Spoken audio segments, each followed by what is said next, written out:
Sveiki, aš esu Jūratė Kančiauskienė, efektyvumoakademija.lt. Šio video tema yra laikas.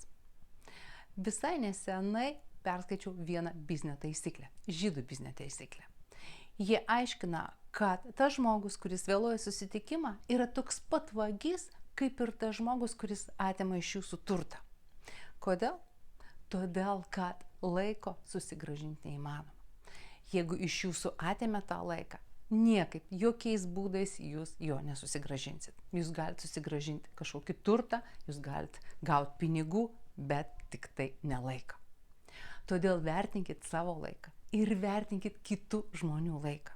Ir visuomet, jeigu jūs susitarėt susitikti, pasistengkit ateiti laiku.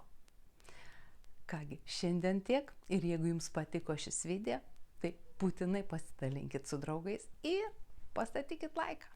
Ir iki kitų susitikimų. Ate.